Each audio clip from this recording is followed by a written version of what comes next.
ನೆಹರುವಿನಿಂದ ರಾಜರವರೆಗೆ ದೇಶದ್ರೋಹಿಗಳು ಮಾಡಿದ ತ್ಯಾಗವು ಮೇರು ಬರುವುದು ಮೇಲು ನಿಂತಿರುವುದು. ಜನಗಣತಿಯನ್ನು ಭಾರತ ಹತ್ತು ಬಾರಿ ಹತ್ತು ಮಾಡಿದರು. ಬಡ್ಡಿಯ ತೊಟ್ಟು ತೀರಲಾರದು, ಬಡ್ಡಿಯ ತೊಟ್ಟು ತೀರಲಾರದು. ಈ ಸಾಲ ಹೇಳಬೇಕಾಗಿತ್ತು.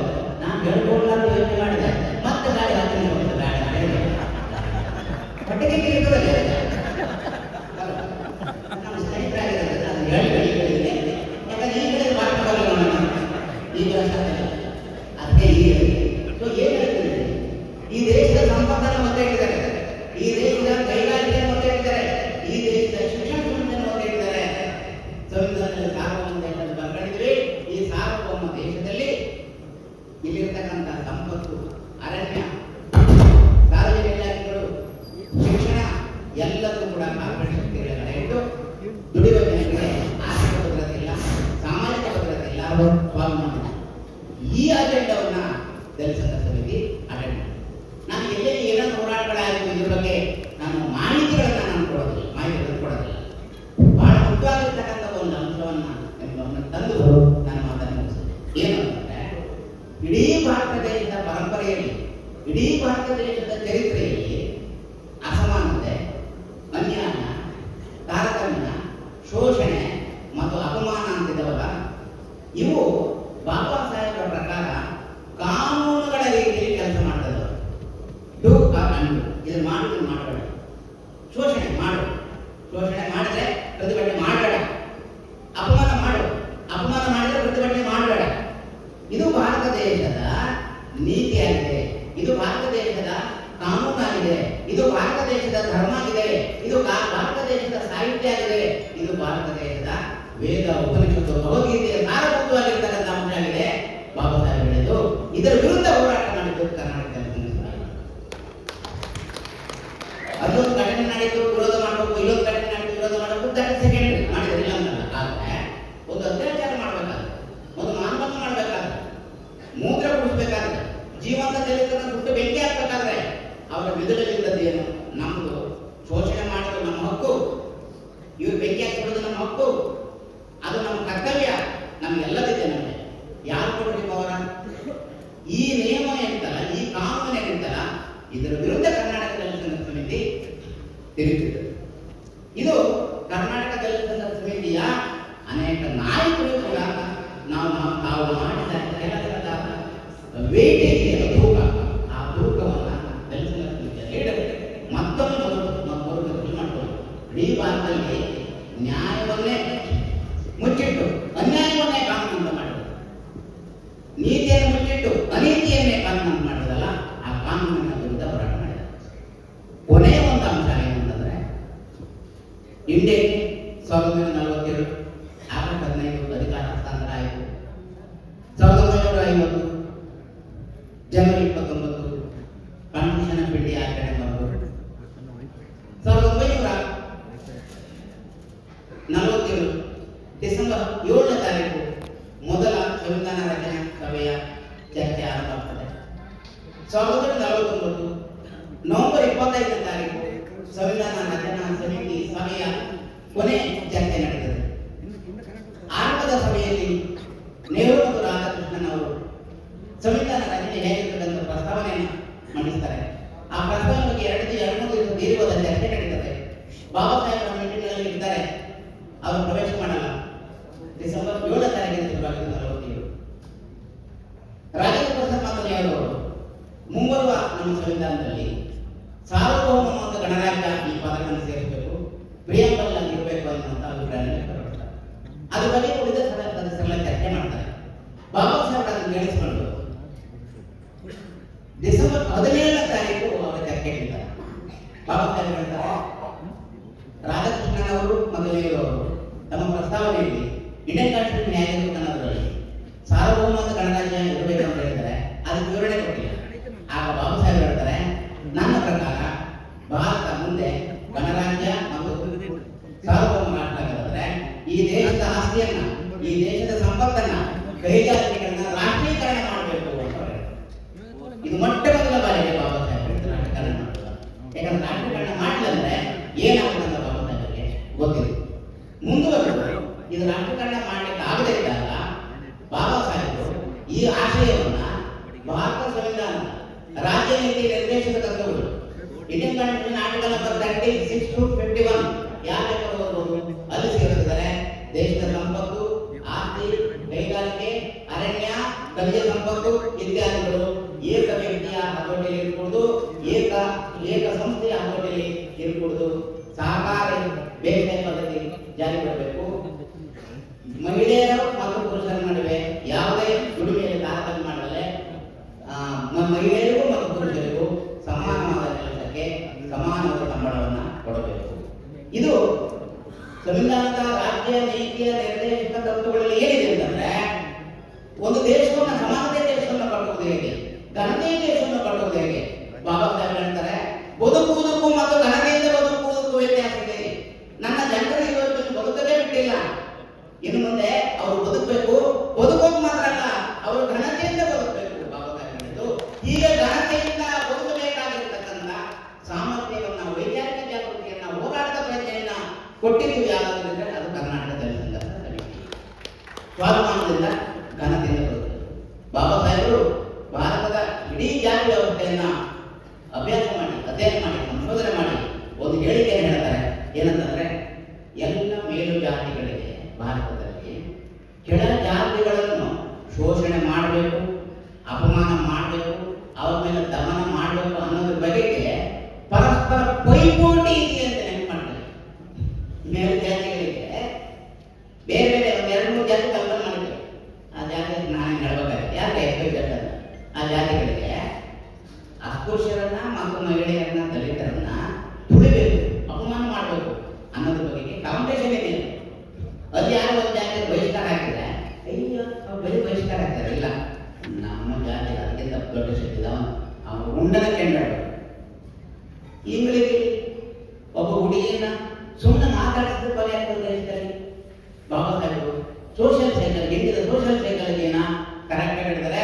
ಬಾಬಾ Saheb not only politician, not only economist, ಅವರು ಈಗ ಸೋಷಿಯಲಿಸ್ಟ್ ಸೈಕಾಲಜಿ, ಸಮಾಜಶಾಸ್ತ್ರೀಯ, ಸಮಾಜವಾದಿ ಮನೋವಿಜ್ಞಾನಿ ಕೂಡ ಬಾಬಾ ಸಾಹೇಬ್. ಆ ಕಾರಣಕ್ಕಾಗಿಯೇ ಈ ಸಂವಿಧಾನದ ಮೊದಲನೇ ಹೇಳಿಕೆ ಏನ್ ಬರ್ತದೆ, ವಿಧಿ ವಿಪ್ಲವ ಇಂಡಿಯಾ. ಭಾರತದ ಜನತೆಯಾದ ನಾವು ಇದುವರೆಗೂ ಭಾರತದ ಜನಾಂಗ ಕರೆದೇ ಅಲ್ವ, ಬೇರೆ ಜಾತಿಯಲ್ಲಿ ಕಳೆದಿರೋದು ಅವರು ಇವರು ಅಂತ.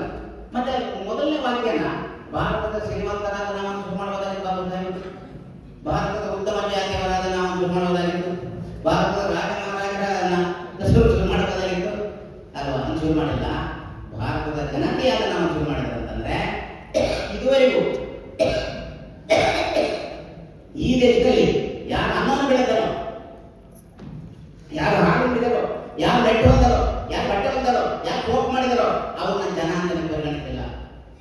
ಅವರಿಗೆ ಅವರಾಗಿರ್ತಕ್ಕಂಥ ವ್ಯಕ್ತಿತ್ವ ಇದೆ, ಅವರಾಗಿರ್ತಕ್ಕಂಥ ಸಾಮಾಜಿಕ ಸ್ಥಾನಮಾನ ಇದೆ, ಅದನ್ನು ಕೊಟ್ಟಿಲ್ಲ. ಆಫ್ಟರ್ ಇಂಡಿಪೆಂಡೆನ್ಸ್ ಭಾರತ ಸಂವಿಧಾನ ಜಾರಿ ಬಂದ ಮೇಲೆ ಆದರೂ ಅವನ ಕೊನೆ ಪಕ್ಷ ಜನತೆ ಎಂದು ನಡೆಸಿಕೊಳ್ಳಿ. ಈಗಾಗಲೇ ಜನತೆ ಆಗಿದಾರಂತ, ಈಗ ಮುಂದೆ ಅದು ಜನತೆ ಅಂತ ನಡೆಸಿಕೊಳ್ಳಿ. ಜನತೆ ಅಂತ ನಡೆಸಿಕೊಳ್ಳದೇ ಇದ್ರೆ ಏನೇನಾಗುತ್ತೆ, ಕೇಸು ಮತ್ತೊಂದು ಇದೆ, ಅದು ಗೊತ್ತಿದೆ. ಆದರೆ ಸಂವಿಧಾನ ನಮ್ಮೆಲ್ಲರನ್ನೂ ಅಂತಿಮವಾಗಿ ರಕ್ಷಣೆ ಮಾಡ್ತದೆ ಅನ್ನೋ ಹೇಳೋ ಸ್ಥಿತಿಗೆ ನಾವಿಲ್ಲ ಅಂತ ಇಕ್ಕಟ್ಟಿನಲ್ಲಿ ನಮ್ಗೆ. ಯಾಕಂದ್ರೆ ದೇಶದಲ್ಲಿ ಎಷ್ಟು ಸಮಸ್ಯೆಗಳು ಹೇಗಿವೆ ಅಂತ ನಮಗೆಲ್ಲ ಗೊತ್ತಿದೆ. ಸೊ ನಮ್ಮ ಈ ಸಮ್ಮೇಳನಕ್ಕೆ ಒಂದು ಘೋಷವಾಕ್ಯ ಸಂವಿಧಾನ ಭಾರತ ಅಂತ. ಬಹುಶಃ ಬ್ಯಾನರ್ ಇರಲಿಕ್ಕಿಲ್ಲ, ಇನ್ವಿಟೇಷನಲ್ಲಿ ಸಂವಿಧಾನ ಭಾರತ ಅಂತ ಒಂದು ಘೋಷವಾಕ್ಯ ಮುಗಿತಾ ಇರಲಿ. ಅದು ತಪ್ಪೇನಲ್ಲ ಅಲ್ಲ. ಅದ್ರ ಬಗ್ಗೆ ಒಂದು 5 ನಿಮಿಷ ವಿವರಣೆ. ಭಾರತ ಸಂವಿಧಾನ ಅಂತ ಯೂನಿವರ್ಸಿಟಿ ಇದೆ. ಏನು ಭಾರತ ಸಂವಿಧಾನ ಅಂದ್ರೆ, ಅದು ಸಂವಿಧಾನ ಭಾರತ ಅಂತಿದೆ. ಅವೆರಡು ಸಮಾನಾರ್ಥಕ ಪದಗಳ ಜೋಡಣೆಯೋ ಅಥವಾ ವಿರುದ್ಧಾರ್ಥಕ ಪದಗಳ ಜೋಡಣೆಯೋ, ಇದು ಕುತೂಹಲಕರವಾದ ಸಂಗತಿ. ನಮಗೆ ಅವೆರಡು ಸಮಾನಾರ್ಥಕ ಪದಗಳು, ಅರ್ಥ ಕೊಡುವ ಪದಗಳು ಅಂತ ಒಂದು ಹಂತ ಕಾಣುತ್ತದೆ ಸಂವಿಧಾನ ಭಾರತ. ಆದರೆ ಭಾರತದಲ್ಲಿ ಸಂವಿಧಾನದ ಆಶಯ ಏನು, ಸಂವಿಧಾನ ಏನನ್ನು ಪ್ರತಿಪಾದನೆ ಮಾಡ್ತದೆ ಅಂತಂದ್ರೆ, ಅಸಮಾನತೆ ಇಲ್ಲದ ಭಾರತವನ್ನು ಕಟ್ಟಬೇಕು, ಅಪಮಾನ ಇಲ್ಲದ ಭಾರತವನ್ನು ಕಟ್ಟಬೇಕು, ಘನತೆಯಿಂದ ಕೂಡಿರುವ ಜನತೆಯ ಭಾರತವನ್ನು ಕೊಡಬೇಕು. ಆರ್ಥಿಕ ಸ್ವಾವಲಂಬನೆಯ ಭಾರತವನ್ನು ಕೊಡಬೇಕು. ಆರ್ಥಿಕ ಭದ್ರತೆಯ ಭಾರತವನ್ನು ಕಟ್ಟಬೇಕು. ಇದು ಸಂವಿಧಾನದ ಆಶೆ. ಆದರೆ ಭಾರತದ ಆಶೆ ಹೇಗಿದೆ? ಭಾರತದ ಆಶೆ ಇದೇ ತರ ಇದ್ದರೆ ದಲಿತರು ಯಾಕೆ ಹುಟ್ಟಬೇಕಾಗಿತ್ತು? ದಲಿತರು ಹುಟ್ಟುವ ಅಗತ್ಯನೇ ಇರಲಿಲ್ಲ ಅಲ್ವಾ? ಭಾರತ ಹೇಗಿದೆ ಅಂತಂದ್ರೆ ಅಸಮಾನತೆಯಿಂದ ಭಾರತ ಉಸಿರಾಡ್ತಿದೆ, ಅಪಮಾನದಿಂದ ಭಾರತ ಉಸಿರಾಡ್ತಿದೆ, ಲೂಟಿ ಮಾಡುವುದರಿಂದ ಭಾರತ ಉಸಿರಾಡ್ತಿದೆ, ಸುಳ್ಳು ಹೇಳುವುದರಿಂದ ಭಾರತ ಉಸಿರಾಡ್ತಿದೆ. ಈ ದೇಶದ ಸಂಪತ್ತನ್ನ, ಶ್ರಮಜೀವಿಗಳನ್ನ, ಕಾರ್ಮಿಕರ ದೈಹಿಕ ಶ್ರಮವನ್ನು ಮಾರಾಟ ಮಾಡೋದಕ್ಕೆ ಈ ದೇಶ ಉಸಿರಾಡ್ತಿದೆಯಲ್ಲ. ಹಾಗಾಗಿ ಅಸಮಾನತೆಯ ಭಾರತ, ಸಮಾನತೆಯನ್ನು ಸಾಗುವಂತ ಸಂವಿಧಾನ, ಇವೆರಡು ಸಮಾನ ಅರ್ಥಕ ಪದಗಳಲ್ಲ. ಸಂವಿಧಾನ ಸಮಾನತೆಯನ್ನು ಸಾರ್ತದೆ, ಭಾರತ ಅಸಮಾನತೆಯನ್ನು ನೀಡುತ್ತದೆ.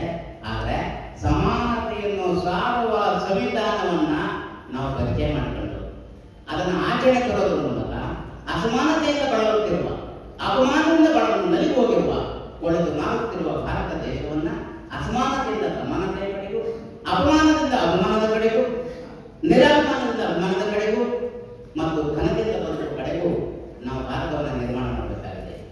ಇದು ಇವತ್ತಿಲ್ಲಿ ಒಂದು 100-150 ಜನ ಸೇರಿದ್ದೀವಿ. ನಮ್ಮಂತ ಒಂದಷ್ಟು ಜನ ಬಾಯಿಕೊಂಡು ಮಾತಾಡಿರ್ತೀವಿ. ನೀವು ಬಂದ ತಪ್ಪಿಗೆ ಆಲ್ಕೊಂಡಿರ್ತೀರಿ. ಆದ್ರೆ ನೆನಪುಳಿಯೋದೆಷ್ಟೋ ಮರ್ತೋದೆಷ್ಟೋ. ನಮಗೂ ಬೇರೆ ಬೇರೆ ಸಂಘಟನೆಗಳಿರ್ತವೆ. ಮನೆ ಸಂಘ, ಊರ ಸಂಘ, ಬಸ್ಸಿನ ಸಂಘ, ಎಂಥದ್ದು ಹೇಳಿದ ಮೇಲೆ ಎಂತ ತಮಾಷೆ ಮಾತ್ರ ನೆನಪಿದೆ. ಬೇರೆ ಸಂವಿಧಾನ ಹೇಳ್ತಾನೆ ಅದು ಎಂತ ಹೇಳಿದ ಅಂತ ಮಗವು ನೆನಪಿದ್ರಲ್ಲೇನೆ ನೆನಪಿಟ್ಕೊಳ್ಳೋಣ. ನನಗನ್ಸ್ತದೆ ಕನ್ನಡ ಸಾಹಿತ್ಯ, ಕನ್ನಡದ ಸಾಹಿತಿಗಳು ಈ ನಾಡನ್ನ ಕಟ್ಟುವುದಕ್ಕೆ ಕೆಲಸ ಮಾಡಿದ್ದಾರೆ, ಈ ನಾಡನ್ನ ನಿರ್ಮಾಣ ಮಾಡೋದಕ್ಕೆ ಕೆಲಸ ಮಾಡಿದ್ದಾರೆ, ಅನ್ಯಾಯದ ವಿರುದ್ಧ ಹೋರಾಟ ಮಾಡಿದ್ದಾರೆ, ಅಸಮಾನತೆ ವಿರುದ್ಧ ಹೋರಾಟ ಮಾಡಿದ್ದಾರೆ. ಕನ್ನಡ ಸಾಹಿತಿಗಳು ಅಷ್ಟು ಮಾತ್ರ ಅಲ್ಲ, ಎಲ್ಲ ಬಗ್ಗೆ ಹೋರಾಟಗಾರರು, ಮೇಷ್ಟ್ಗಳಿರ್ಬೋದು, ಲಕ್ಷ್ಯವಿರ್ಬೋದು, ಪ್ರತಿಯೊಬ್ಬರು ಮಾಡುವ ಕೆಲಸ it itself is a construction of new India. No doubt about it. ಹೊಸ ರಾಷ್ಟ್ರವನ್ನು ಕಟ್ಟುವ ಕೆಲಸ, ಹೊಸ ಸಮಾಜವನ್ನು ಕಟ್ಟುವ ಕೆಲಸ. ನಮ್ಮ ಇಂಡಿವಿಜುವಲ್ ಏನ್ ಮಾಡ್ತೀವಲ್ಲ ಅದರ ಮೂಲಕ ನಾವು ಬಿಡಿಯಾಗಿ ಹೊಸ ಸಮಾಜವನ್ನ, ಹೊಸ ರಾಷ್ಟ್ರವನ್ನು ಕಟ್ಟುವ ಕೆಲಸವನ್ನು ನಾವು ಮಾಡ್ತಾ ಇರ್ತೀವಿ. ಇಲ್ಲಿ ರಾಜ್ಯ ವಿಶ್ವವಿದ್ಯಾಲಯದಲ್ಲಿ ನಮ್ಮ ಗೆಳೆಯರೆ ಶಿವಾನಂದ ಗೆಳೆಯರಿದ್ದಾರೆ, ಅವರು ಪಾಠ ಮಾಡಿ ಹೇಳಿಕೊಟ್ಟಿದ್ದಾರೆ. ಅದು ಹೊಸ ಸಮಾಜದ ನಿರ್ಮಾಣದ ಕನಸು. ಈಗ ನಮ್ಮ ಜಾಗೃತಿ ದೇಶಮಾನ್ಯ ಮೇಡಮ್ ಅವರು ಇಲ್ಲಿ ಬಂದಿದ್ದಾರೆ, ಅಗ್ರಿಕಲ್ಚರ್ ಯೂನಿವರ್ಸಿಟಿ ಪ್ರೊಫೆಸರ್ ಅವರು, ಮತ್ತು ಅವ್ರ ಮನೆಯವರು ಕೂಡ ಅದೇ ಫ್ಯಾಕಲ್ಟಿ ಅವರು. ಅವ್ರಿಗೂ ಜಾಸ್ತಿ ಫ್ಯಾಕಲ್ಟಿ ಅಂದ್ರೆ ಅವರು ನಮಗೆ ಸಾಹಿತ್ಯ ಗೀತ ಏನು ಆ ಸಬ್ಜೆಕ್ಟ್ ಅಲ್ಲ, ಆ ಜ್ಞಾನ ಶಿಕ್ಷಣ ಇಬ್ಬರು ಅಲ್ಲ. ಅವರು ಅದು ಕೂಡ ಇಲ್ಲಿ ಬಂದಿದ್ದಾರೆ. ಅದು ಕೂಡ ಇಲ್ಲಿ ಬಂದಿರೋದೇನು? ಅದು ಪ್ರಸಂಗ ಸಣ್ಣದು, ಸನ್ನಿವೇಶ ಸಣ್ಣದು, ಪರಿಣಾಮ ದೊಡ್ಡದು. ಅವರಿಗೆ ಹೊಸ ಸಮಾಜದ ಕನಸು, ಸಮಾನತೆಯ ಸಮಾಜದ ಕನಸು ಆ ದಂಪತಿಗಳಲ್ಲಿ ಇಲ್ಲೇ ಇದ್ರೆ ಇಲ್ಲೇ ಬರುತ್ತೆ. ಅವ್ರ ಏಜ್ ನೋಡಿದ್ರೆ ರೆಸ್ಟ್ಗಳ ಸಮಯಕ್ಕೆ ಇವಾಗ ಸಂಡೆ ಬೇರೆ. ಆದ್ರೂ ಕೂಡ ಇಲ್ಲಿ ಬಂದಾರಂತಂದ್ರೆ ಯಾಕೆ ಬಂದಾರಂತಂದ್ರೆ ಅವರಿಗೆ ಅಪಮಾನ, ಅನ್ಯಾಯ, ಶೋಷಣೆ ಡೈರೆಕ್ಟ್ಲಿ ಆಗಿ ಇಂಡೈರೆಕ್ಟ್ಲಿ ಅವರ ಅನುಭವ. ಇದು ಮುಂದಿನ ತಲೆಮಾರಿಗೆ ಮುಂದುವರಿಬಾರದು. ಇದನ್ನು ಬದಲಾಯಿಸಬೇಕು. ಅದರ ಬಗ್ಗೆ ಡಿಸ್ಕಷನ್ ಆಗ್ತದ, ಅದನ್ನು ಸ್ವಲ್ಪ ನಾವು ಆಲಿಸ್ಕೊಳ್ಳೋಣ. ಇದು ಪ್ರತಿಯೊಬ್ಬರ ಮನಸ್ಸಲ್ಲಿ ಬಂದರೆ ಇವತ್ತೆಲ್ಲ ನಾಳೆ ನಾವು ಮಾತಾಡುವಂಥ ಮಾತು, ನೀವು ಆಲಿಸಿಕೊಂಡಂಥ ಶಬ್ದ ಪದ, ಇದ್ರ ಮೂಲಕ ಅಸಮಾನತೆಯಿಂದ ಸಮಾನತೆ ಕಡೆಗೆ, ಅಪಮಾನದಿಂದ ಅಭಿಮಾನದ ಕಡೆಗೆ ಸಮಾಜವನ್ನು ಮುನ್ನಡೆಸೋಣ. ಕೊನೆಯದಾಗಿ ಹಾಡಿನ ಒಂದು ತುಣುಕು. ಆರ್ ಮಾನ್ಸೆಯವರು, ಅವರು ಬಹಳ ದೊಡ್ಡ ಕವಿ, revolutionary poet, revolutionary activist, philosopher also. ಅವರ ಅಧ್ಯಕ್ಷತೆಯಲ್ಲಿ ನಾನು ಭಾಷಣ ಮಾಡಿದ ಭಾಗ್ಯ. ಅವರೇನು ತಾಂತ್ರಿಕ ಕಾರಣಗಳಿಗೆ ಬಂದಿಲ್ಲ, ಬಟ್ ಅವರು ಬರೆದಿದ್ದ ನನ್ನ ಹಾಡಿನ ಒಂದು ತುಣುಕು. ತಡೆಯಲಾಗದು, ಹಿಡಿಯಲಾಗದು, ದುಡಿಯುವ ಜನರ ಯುದ್ಧವೋ. ತಡೆಯಲಾಗದು, ಹಿಡಿಯಲಾಗದು, ದುಡಿಯುವ ಜನರ ಯುದ್ಧವೋ. ಧೀರ ಯೋಧರ ವೀರ ಮರಣದಿ 100 ಭುಜ ಭವ್ಯದವೋ. ತಡೆಯಲಾಗದು, ಹಿಡಿಯಲಾಗದು, ದುಡಿಯುವ ಜನರ ಯುದ್ಧವೋ. ತಡೆಯಲಾಗದು, ಹಿಡಿಯಲಾಗದು, ದುಡಿಯುವ ಜನರ ಯುದ್ಧವೋ. ತಡೆಯಲಾಗದು, ಹಿಡಿಯಲಾಗದು, ದುಡಿಯುವ ಜನರ ಯುದ್ಧವೋ. ಧೀರ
ಕೇಳಯ್ಯ ಹುಲಿಯರು ನಾವು ಕೇಳಯ್ಯ ಬೆಂದೂರು ಬೆವರೂರು ಬಡತನದ ತವರೂರು ವ್ಯಾಸರಾಗಿ ಬೆಂಗಳೂರಿನ ಬಂದೆವಲ್ಲ ವ್ಯಾಸರಾಗಿ ಬೆಂಗಳೂರಿನ ಬಂದೆವಲ್ಲ ವ್ಯಾಸರಾಗಿ ಬೆಂಗಳೂರಿನ ಬಂದೆವಲ್ಲ ಗುಲಾಬಿ ನಗರದಾಗ ಗುಡಿಸಾಲು ಯಾಕಂತ ಬ್ಯಾಡೆಂದು ತಪ್ಪಿದಲ್ಲ ನಮ್ಮ ಬ್ಯಾಡೆಂದು